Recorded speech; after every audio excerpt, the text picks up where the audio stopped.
entre le Sud et le Nord était dominée par une logique de rattrapage. C'est pour ça que les accords étaient des accords d'ordre préférentiel. Maintenant, la logique a changé. C'est une logique de convergence. Et cette logique de convergence a impliqué le passage de rapports préférentiels à des rapports de réciprocité. Ça, c'est une première logique. Deuxième logique, malgré ce passage du rattrapage à la convergence, il y a une reproduction de la logique périphérique. C'est-à-dire le Nord continue toujours à considérer son Sud comme un arrière-pays qui recèle des richesses naturelles, une main-d'œuvre abondante et qui constitue éventuellement, pour certaines parties du monde, un marché potentiel. C'est une logique périphérique qui est entretenue et reconduite. Troisième logique, qui on vient de le vivre avec l'accord de partenariat à partir de 1995, c'est une logique marchande. C'est-à-dire, on est passé d'une volonté de construction d'une certaine complémentarité entre le Nord-Sud et de la construction d'une certaine solidarité à une logique d'échange et de compétition.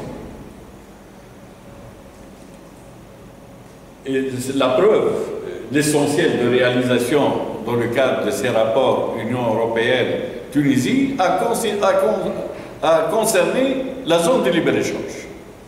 Comme l'a dit Yvan, tout ce qui est social a été évacué, tout ce qui est culturel a été évacué, tout ce qui est politique, il est désigné timidement du doigt, et ainsi de suite. L'essentiel était de réaliser la zone de libre-échange. Ce qui fut fait, ou la seule chose qui a été faite. Enfin, et c'est la logique la plus dangereuse, c'est la logique sécuritaire. Le Nord observe toujours le Sud comme une région menaçante. Pourquoi elle est menaçante? Parce qu'elle est considérée comme étant bloquée dans son développement, surendettée, caractérisée par une croissance démographique relativement encore élevée, fief de terrorisme et avec des chômages très élevés.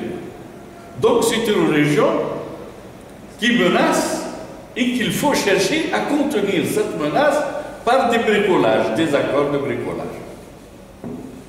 Ce qui explique un peu le bilan. Je m'attendais à un bilan mitigé, mais il était clair, négatif, qui a été fait par Yvan.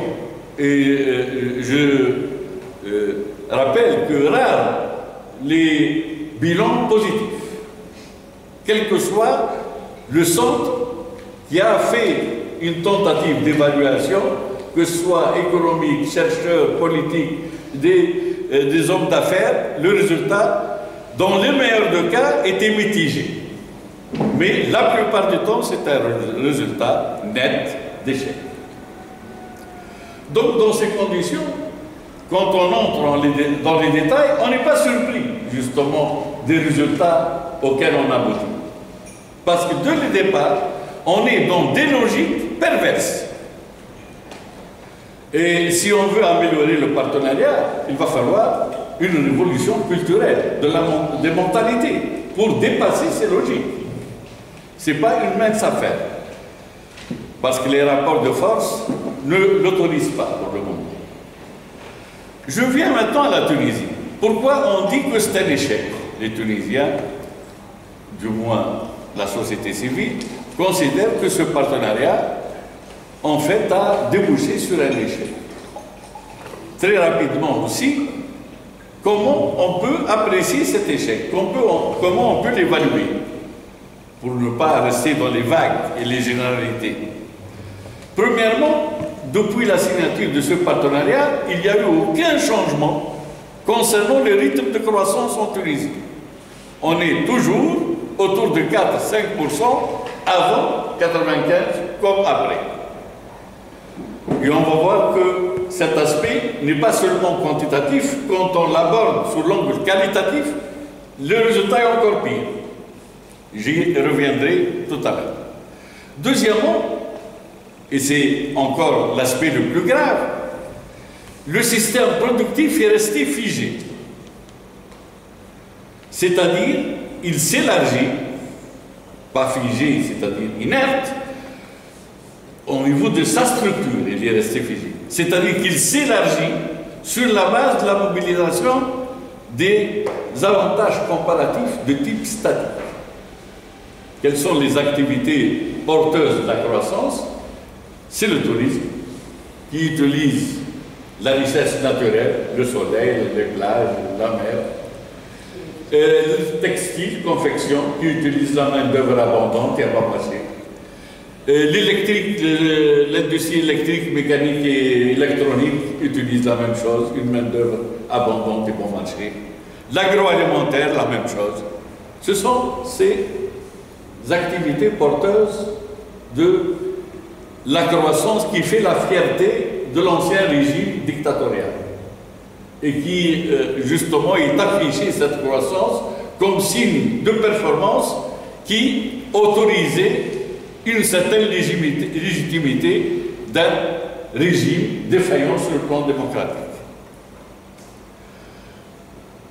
Ce caractère figé, il a eu un impact énorme et grave d'un point de vue social, le caractère figé au niveau de la structure du système productif tunisien. Pourquoi et comment? C'est que ce système productif, comme je l'ai dit, il évolue dans un sens qui utilise une main-d'œuvre à bon marché, alors que le système éducatif et de formation chez nous va dans le sens contraire. Il génère des produits titulaires de diplômes du supérieur. Et dans ces conditions, on ne peut pas être surpris de voir le déséquilibre sur le marché de l'emploi s'aggraver et être prononcé, surtout concernant le chômage des jeunes diplômés du supérieur. Parce qu'en fait, nous sommes dans des dynamiques divergentes entre les systèmes productifs qui absorbent un flux de main-d'œuvre non qualifiée et un système éducatif et de formation qui génère des produits qualifiés et titulaires de diplômes du supérieur, malgré la médiocrité de ces diplômes. Et je suis bien placé pour en témoigner. Troisième aspect, quatrième, le contenu technologique de nos exportations.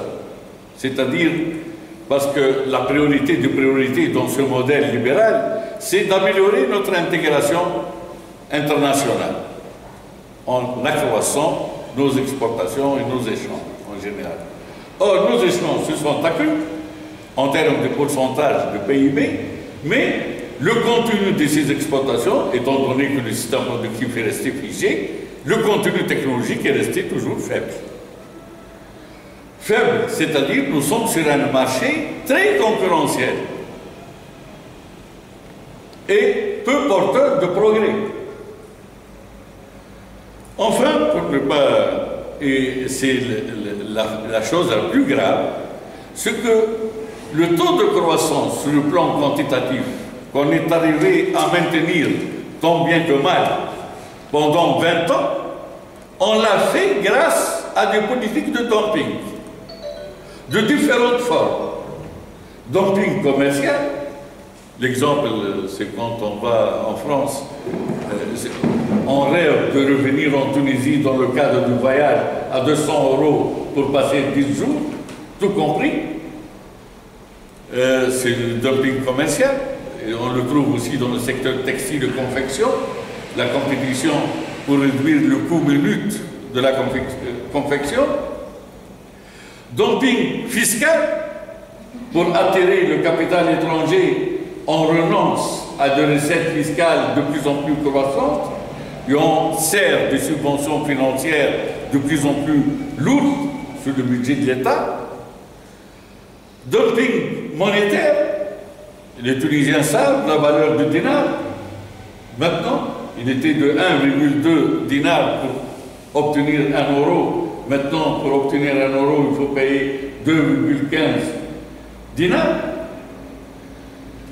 Tout cela pour fouetter les exportations, mais ça a aussi une contrepartie, c'est que ça alourdit le coût des importations, et ça alimente des tensions inflationnistes importées, dumping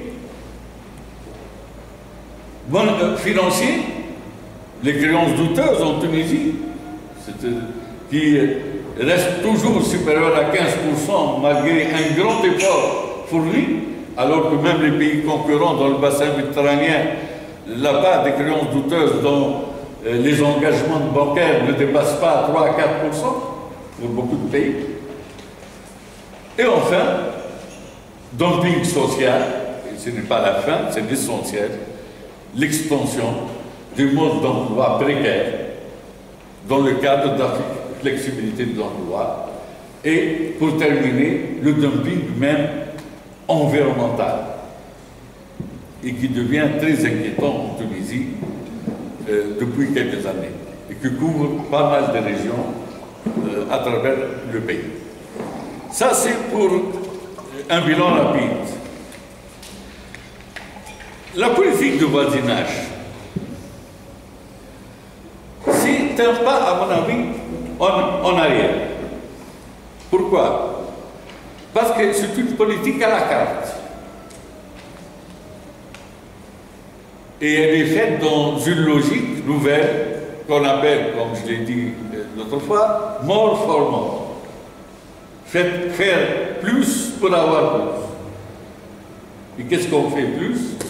Approfondir la libéralisation. Et elle a été imprégnée d'une façon prononcée par la logique sécuritaire, cette politique de voisinage. En plus qu'elle a reproduit la logique périphérique et marchande, et comme elle est à la carte, elle va introduire une différenciation entre les partenaires du Sud, puisque c'est à la carte, donc on n'évolue pas selon la même vitesse. Et ça permet aussi à l'Europe, à l'époque, il y a quelques années de là, de se disculper de ses engagements politiques. Puisque justement, chaque pays du Sud choisit le menu. Et dans tous les cas, un pays dictatorial, il choisit un menu dans lequel il n'y a pas de démocratie, ni de liberté, ni de droit. Donc, il est devenu libre de choisir son menu. Il n'y a plus de contraintes, d'engagement, de respect des normes politiques qui ont été justement mis en avant dans les accords de Barcelone. Après la Révolution, les divergences continuent et de fond entre la société civile, les forces de progrès et l'Union européenne. Pour la société civile, la révolution, entre guillemets, moi je ne crois pas qu'il y a une révolution, mais c'est un autre débat, disons les mouvements de protestation populaire qui ont débouché sur un départ du chef de l'État, sans plus. De toute façon, pour la société civile, les mouvements sociaux expriment un échec du modèle de développement. Et là, c'est un paradoxe.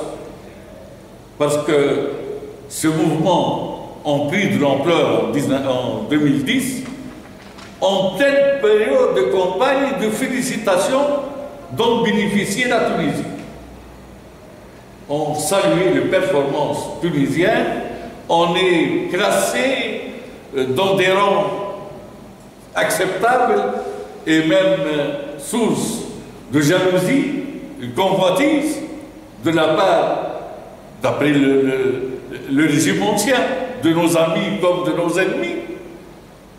C'est en pleine réussite libérale, entre guillemets, que le mouvement s'est déclenché pour contester le modèle.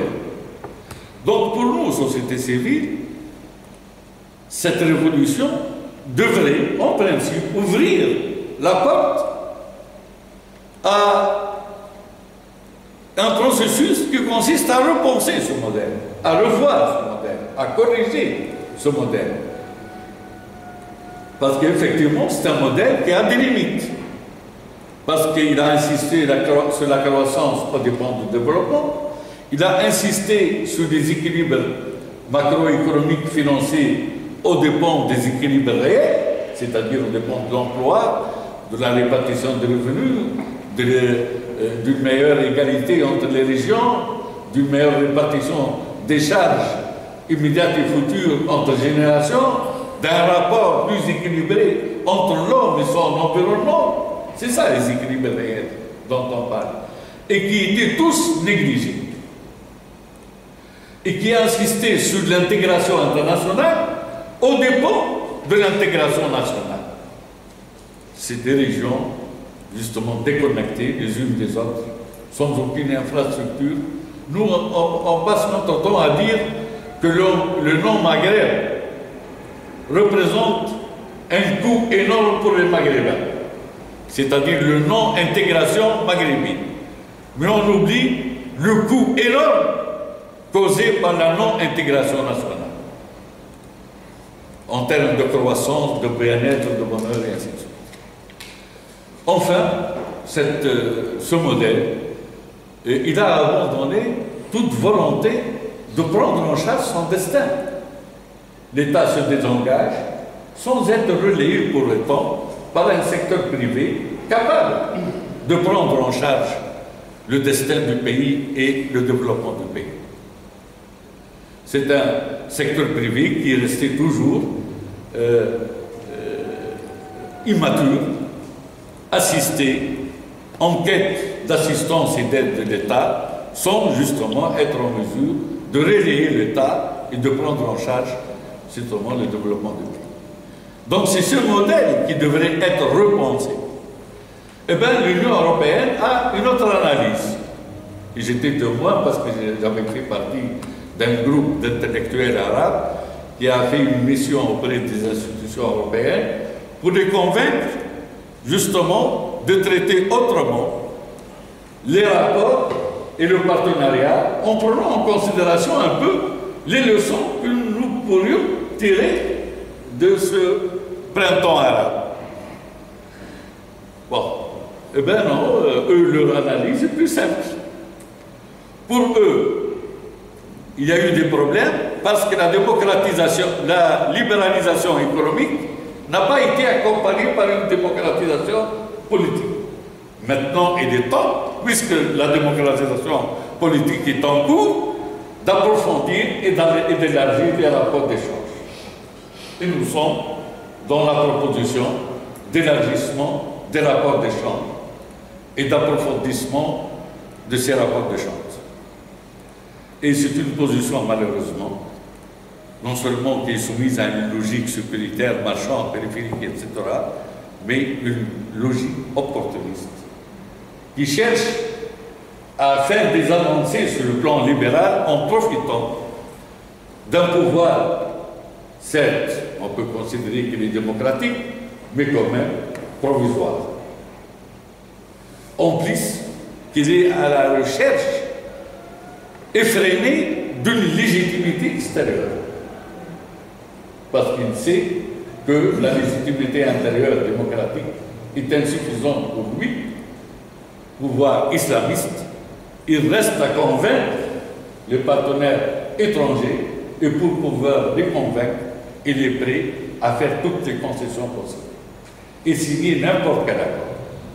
Et l'Europe saisit cette situation et veut en profiter justement jusqu'au bout. Et c'est là, je trouve qu'il y a un partenariat qui est maintenant empreint d'un opportunisme indécent. Voilà, monsieur, pour cadrer.